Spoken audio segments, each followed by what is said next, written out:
Hey guys, Braden here from Deckmates Gaming, bringing you another deck profile and then a short little discussion after the deck profile about the new bans and what that does for the game. So we'll get right into it. We got Jemial Corona for this one. I think it's kind of a neat little deck. I don't know how competitive it's gonna be, but I guess we'll have to see. I just like the interaction that the two colors have together with like Mayu and some of the new spells that red got. So for the shard deck, the only real difference is that I do run 3 of the Wyvern crystals, just cause I mean it's decent enough. We do run a couple dragons, so. Starting with the blue stuff, we got the usual 3 Azure Seer, kind of self-explanatory why you wouldn't run that. And then I do run 3 Azure Guardian. I like the card. I mean it can't attack, but a 2-drop that just kind of blocks some attacks or just makes your opponent not able to attack basically because they're not able to get over it. So they can't really do much, And then I do run 3 Kako. I think he's actually a really slept on card. I mean, it's been seeing more play now because people finally have realized that exhausting it just to put a target unit back on top of your deck is basically it's basically like Urgon, and that card was really, really busted. So this one I think is it's balanced. It's a 3-drop, and then you can put a target unit at the top of your deck, and there's a lot of stuff that you want to get back. So I think it's really good. 2 Yakuma Wavebender. It's a really good card. You can just bounce something that your opponent has right when you play it. It's good, but I don't know if you need to max it at 3.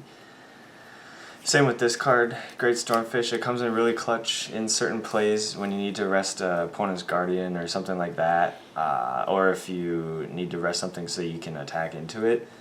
It's really good, and then it also has a really good ruined effect, but I don't think you need to max it at 3. I only play 2 Juggernauts. I think 3 is a little cloggy. There's a 3rd one in the sideboard, but I don't think you really need to run 3. A lot of people will beg to differ and say oh, it's the most broken card, you gotta run 3. It's no, I don't think so. I run 1 Mayu. Why wouldn't you? She's incredibly broken, especially in this deck with the new red spells that we got that I'll go over in a couple seconds here.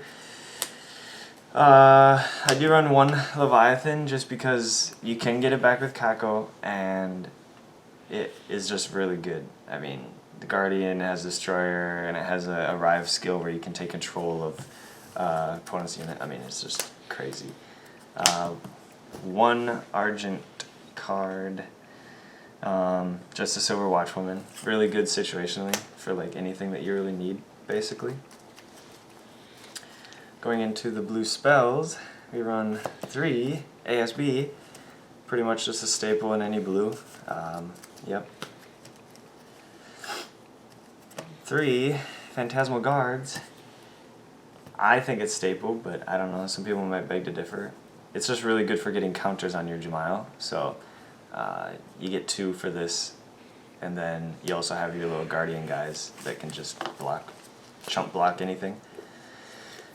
3 Mizu.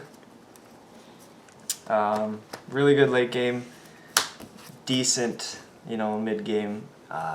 It's basically just there for whatever you need.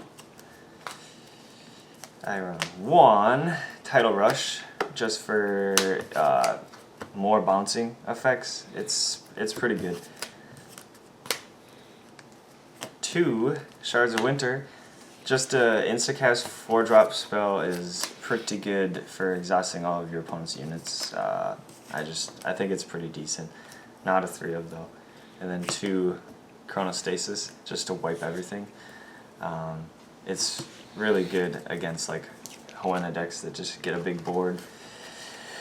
And then going into the red, we run 1 Raoyena, whatever. Yeah, the Phoenix, I think it's really good. It just deals 15 to the whole, I think it's your opponent's. All units your opponent controls, just 15, boom. And then it has a ruin effect where you can shuffle this card back into its owner's deck, so you just keep reusing it. I don't know. I just think with the upcoming aggro, I think that card's going to be really, really good. 2, Molten Explosion. It basically just takes care of anything that's 2,000 or less, so a lot of Guardians can just get killed by this. The big boss red card, we run 1 Bahamut. Most games will get into late game when you're playing blue, so you can definitely probably get into this, and it's just really good. You won't be using it for like its discounted cost, but I mean, that's okay. 2 Veamont for target removal. You won't be able to get rid of anything that can't be targeted or anything like that, but I mean, he's still really good for just getting rid of things that your opponent has, and then you have a beefy 3,000 on your board. And then the big card is the 8-drop spell, Void Fire Desolation. So this card, in conjunction with Mei Yu, is the reason why I wanted to make this deck, is because you can use it, or if it just gets discarded into your drop, then you get to use it with Mei Yu for 0, and then if Mei Yu dies, you put Mei Yu on the top of your deck, bring her back out next turn after you used Kako, play it again, so you can just spam. I mean, you have to get into late game in order for it to actually work, but this deck usually gets into late game, and I think this card is absolutely incredible. So if you can cheat it out for 0 mana with Mei Yu, why not? You know? So yeah, that was basically the whole deck. Sideboard is kind of whatever.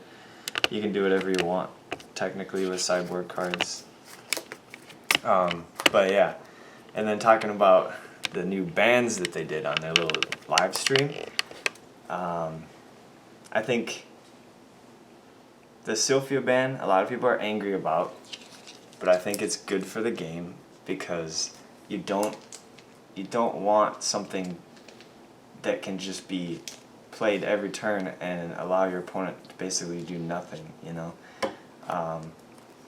And especially since set 2 is going to be coming out, and depending on what they have in it, they must have something in there. Gift card? Well, yeah, the gift card, yep. You basically just have a way better chance of just drawing into it or just getting it, you know? And I think that's not good for the game. So that ban was good. The Gloom Oligarch was also a good ban because of the infinite loop combo that you can do with 002, another card that everybody's super angry about. But I don't think it's going to be, I mean, it'll be like meta defining for sure, but people will find ways around it just like any other card game. You know? They make really broken cards, and then people figure out ways to deal with it, and then the meta just evolves and shapes from there. So I think we'll be fine. But in terms of the game and how it's going to progress now, I think we're in a pretty decent spot. And for when set 2 comes out, there's a lot of new cards and a lot of new interactions. So I think people will have a lot of fun with deck building, and we will too, because there's already a bunch of cards that I really like, and I want to try making decks based around them, you know, because they're doing Argent rares that are not legendary now, so you can run up to 3 of them, and I think a couple of those are crazy. So we're gonna be doing a lot of deck building on this channel, so that'll be fun to look forward to. Any other thoughts from cameraman? Having a meta not with Sylphia not in it will be really interesting for deck building, because I think they'll just open it up a lot. Yeah. I mean, Kite and Zephyr Crystal are still like really good, but without that, we'll hopefully be seeing more diversity in spirits.